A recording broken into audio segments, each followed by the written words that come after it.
the Spotlight series. I'm your host, Scott Nerney. It's Monday night. We're live at the Queeset Inn. If you happen to catch this on video, don't forget to subscribe, share, click, pass it on to someone else, especially someone who may be interested in some type of mind and body enhancements, we would say, for the mental soul and also physical abilities. Veronica from Ocean State Shaolin, welcome to the Spotlight series. Thank you. Thank you for having me. Give us a little background of yourself. Well, I am actually originally from Rhode Island, was born in Providence, raised in Cranston, and then in my 20s I moved to New York. And that's where I really started doing martial arts. I started with this art called Bushinkan, and it's like a Japanese grappling and grappling, and kind of they do some judo throws. So I started doing that, and I got to my first degree black belt. But then I wanted to try other things, and eventually I landed on Shaolin Kung Fu. I found my teacher. It was an ad in the paper, similar to Rhode Island Wave, and I said I have to train with him. So I've been training with him ever since. Although I also, another part of my martial arts background is I did do a few years in Muay Thai. So I love the martial arts. And eventually, after learning, and I still continue to learn from my teacher, I'm still in touch with him and still taking instruction from him. But I decided to move back to Rhode Island to be closer to my family. My family's here, and New York has changed. I miss it, but I'm happy to be back here and to introduce Shaolin Kung Fu and Qigong. So you have a training facility here. Where's that? Yes, it's in Coventry, and it's called Ocean State Shaolin. And whereabouts in Coventry? It's right off 95 on right in front of the Home Depot. There's the center of New England Boulevard. The big place. Yeah. Great. A lot of activity over there. There is. I really like it a lot. How long have you been in business? I just started at the end of October. Okay. Mm-hmm. So people have heard the name Shaolin a few times in our conversation. Yes. Explain a little bit about what that is. Okay, Shaolin Kung Fu is a martial arts from China, and it started over 2,000 years ago. Wow. And what happened is that it started in the mountains of, it's called Song Mountain. And so they had a temple there. It was a Buddhist temple. And a monk came from India and brought what is now known as Zen Buddhism. But in China, they called it Chan Buddhism. So he brought his form of Buddhism and combined it with the Kung Fu that the monks were doing in the Shaolin Temple. And he taught them how to use Kung Fu to practice Chan Buddhism. So it's basically a movement Chan meditation. So instead, normally it's famous for sitting meditation. This one uses Kung Fu. So actually, so basically they also learned how to combine the movements with Qigong also. There's an overlap there. And it's not just Buddhism, but it's also Taoist based on Chinese medicine, the yin-yang theory. A lot of the philosophies have come together to form Shaolin Kung Fu. So give us a little dissection between Shaolin Kung Fu, karate, taekwondo, the other two that many people, or judo, many people are familiar with. Right. Okay. So Shaolin Kung Fu, like I mentioned earlier, is Chinese. So it comes from ancient China. Okay. And karate is a Japanese-based martial arts. Okay. And I believe taekwondo is from Korea. And judo is also Japanese. And that is mostly based on throws.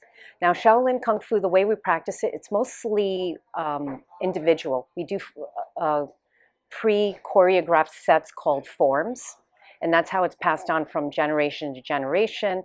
And so each of the movements has a martial arts application to it. So you practice those on your own, and then at a later time, you can do sparring. You can practice two-person forms. But you can also do more of a spontaneous practice called like sparring with other partners to practice, to put it together. So it's more of like a class would be individuals doing a group activity. Yes, So there yes. is a bonding there as you're working with Oh, other people. absolutely, absolutely.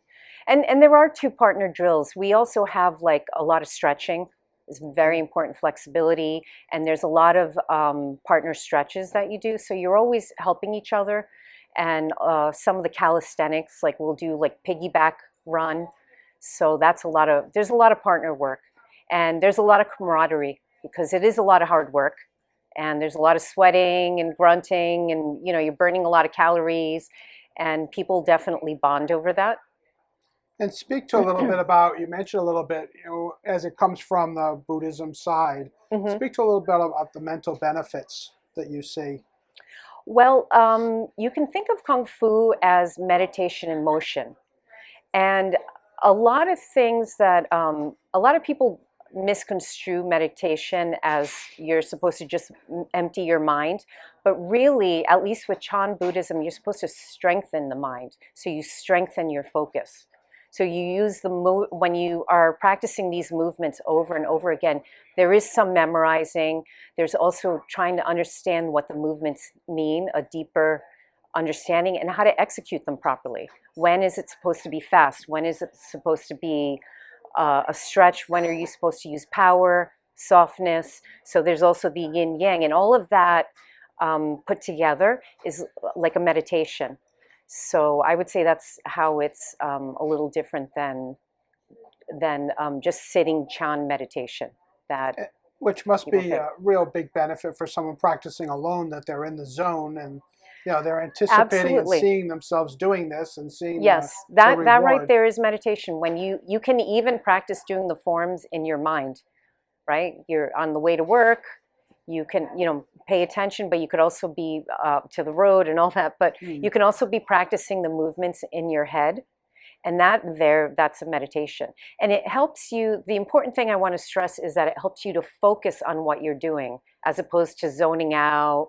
And it's nothing against this meditation, but it's not the kind of meditation where we're like, okay, imagine yourself sitting on the beach and you feel the wind and the warm sun and you're relaxing. There's a purpose for that, Hmm. and you're relaxing. But this is more like, okay, now be in the moment, focus on what you're doing, and try to do it even better. Use your spirit, combine your mind, your body, use your breath to combine them, and that'll enhance your practice.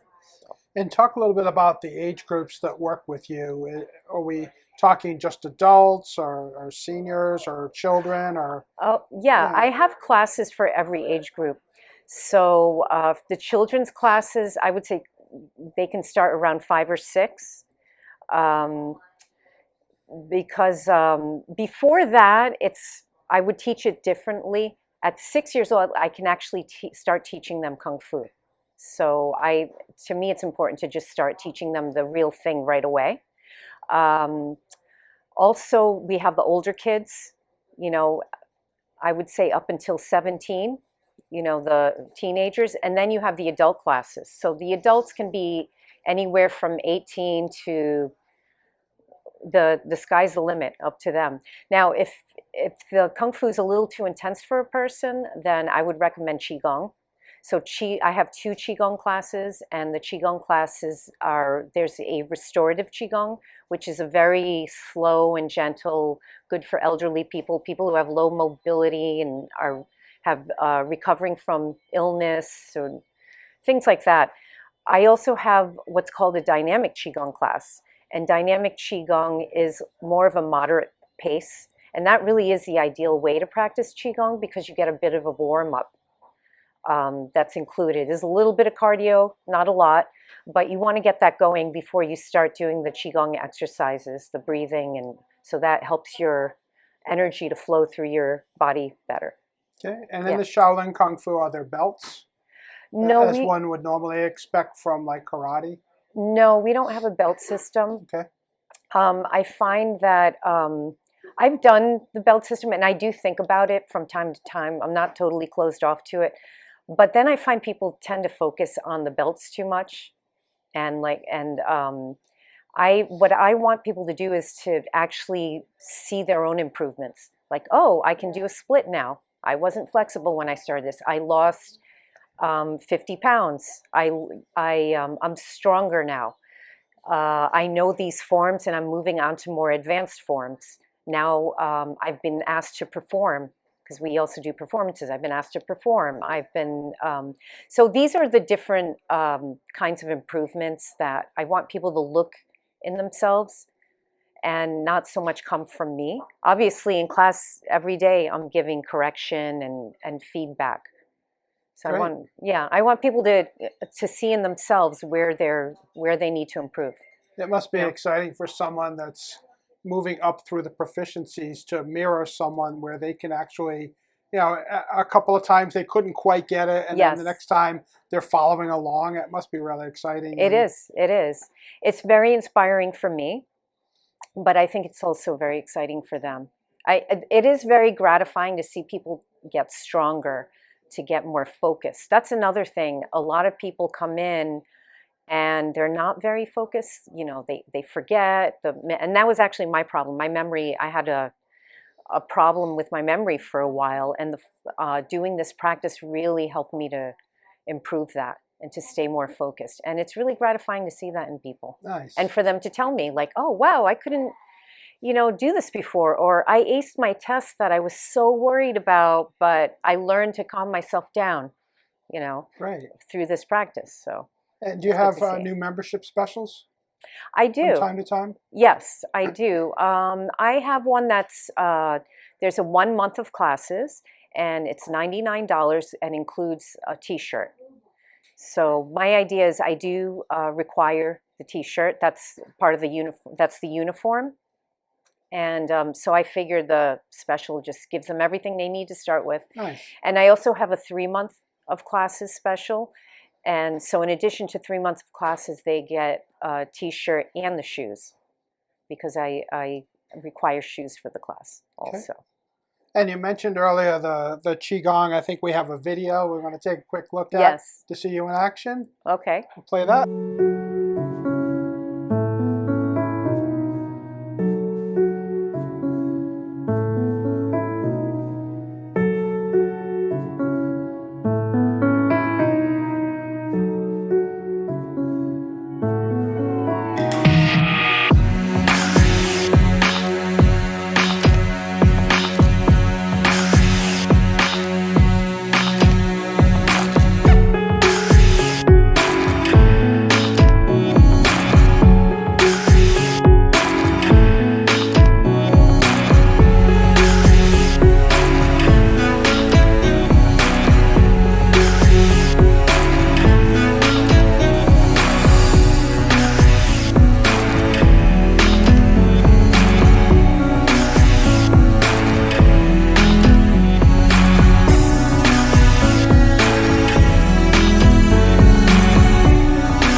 Okay, I can't do that. How long did it take you to learn to do that?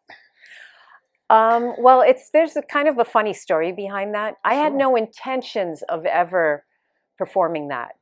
I just have been practicing for many years. And so my teacher, my shifu, he moved to Long Island and opened a school there.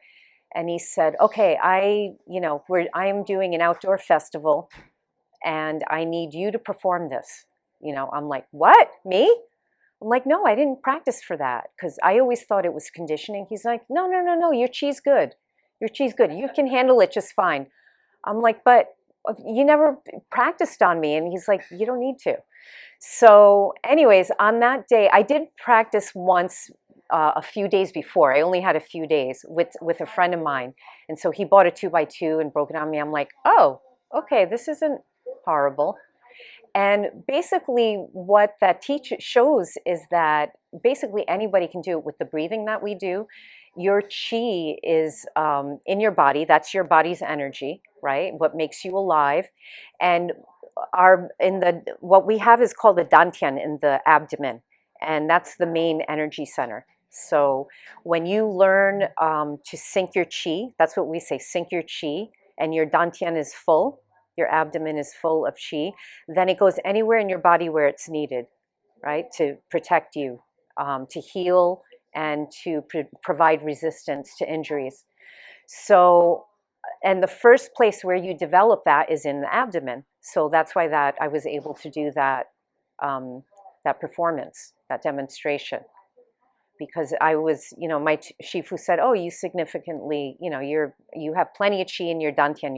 You know how to sync your qi." So, and not a day one thing, but later on not in a life. day one thing. He just, and it's only because he needed me to do. He's like, I need people to do things, and it is, I guess, a little more impressive than for men to do it. Now, one thing I want to stress is that I did not do physical conditioning for that. I mean, yes, in Kung Fu, we do a lot of core work, like sit-ups and V-ups and things like that. And you are strengthening all the time. We do a lot of calisthenics, but I didn't do anything specifically to toughen myself physically for this practice, for that demo. Well, I will say that, if anybody's thinking, cheese this and whatever, the proof is in the video. So yes, and I want to stress it's not really a mystical thing. There are thousands of styles of qigong, and some of it can be mystical, like they talk about, like the third eye and all. Okay, that's other styles. My style is specifically for generating power for martial artists and also for healing. You don't have to be a martial artist to take that class. Okay. It also helps your body to heal. And how does that happen? By improving the circulation. And that's really what that is. The qi that I talk about is in your blood. And in Chinese medicine, they say it's a combination of oxygen from the air and nutrients and blood cells. That's what qi is. And that's what makes you alive. So it's not a mystical thing. And a lot of Chinese medicine for thousands of years has focused on oxygen and blood and exactly, and mental powers. We have acupuncture and a lot of different things that they've brought to Western medicine. Right. And this would just be more of an extension of that with some physical involved.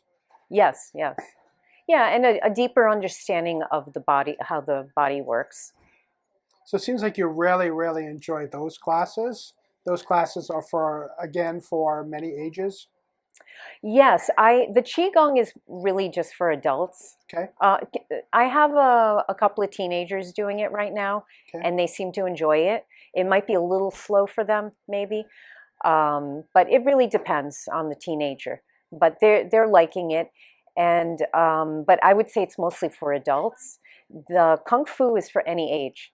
Of course, I've split up the kids class. I've added a teen class, and now I have an adult Kung Fu class. Oh, good. And the age is the limit. The sky's the limit. I've had 70-year-olds in my Kung Fu class, and they've done pretty well. I'm not one to limit anyone.